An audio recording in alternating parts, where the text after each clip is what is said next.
নমস্কাৰ জিলা আইন সেৱা প্ৰাধিকাৰী তিনিচুকীয়া তৰফৰ পৰা নাগৰিকৰ মৌলিক কৰ্তব্য উপলক্ষে এই ভিডিঅ'টো আগবঢ়োৱা হৈছে। ভাৰতীয় সংবিধানত মৌলিক অধিকাৰৰ লগতে মৌলিক কৰ্তব্যও সন্নিৱিষ্ট কৰা হৈছে।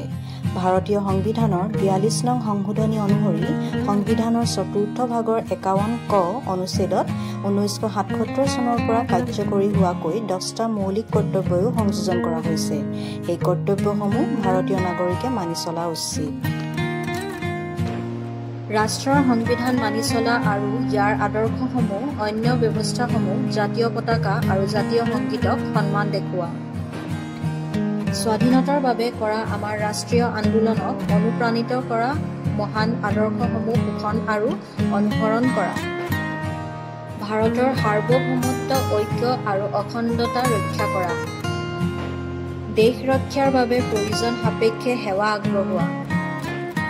ধৰ্মীয়, ভাষিক, আঞ্চলিক, সাম্প্ৰদায়িক আদি ভেদাভেদ পৰিহাৰ কৰি ভাৰতৰ ঐক্য আৰু ভাতৃত্বভাৱৰ উন্নতি সাধন কৰা আৰু মহিলাৰ সন্মানহানি বা লাঘৱ কৰিব পৰা আচৰণ পৰিত্যাগ কৰা। আমাৰ জাতীয় সংস্কৃতি সংৰক্ষণ কৰা। প্ৰাকৃতিক বাতাবৰণৰ সংৰক্ষণ আৰু উন্নয়ন সাধন কৰা। বৈজ্ঞানিক আৰু মানৱীয় সংস্কাৰ আৰু অনুসন্ধান মানৱৰ উন্নয়ন সাধন। ৰাজহুৱা সম্পত্তি ৰক্ষা কৰা আৰু দৌৰাত্ম্য নকৰাৰ প্ৰতিশ্ৰুতি লোৱা। ব্যক্তিগত আৰু সমূহীয়া আদি সকলো কাৰ্যতে শ্ৰেষ্ঠত্ব প্ৰাপ্তিৰ চেষ্টা কৰা যাতে গোটেই জাতি উচ্চতৰ স্তৰলৈ গতি কৰে। ৬ৰ পৰা ১৪ বছৰ বয়সৰ প্ৰত্যেক শিশুক শিক্ষাদানৰ ব্যৱস্থা কৰিব লাগিব।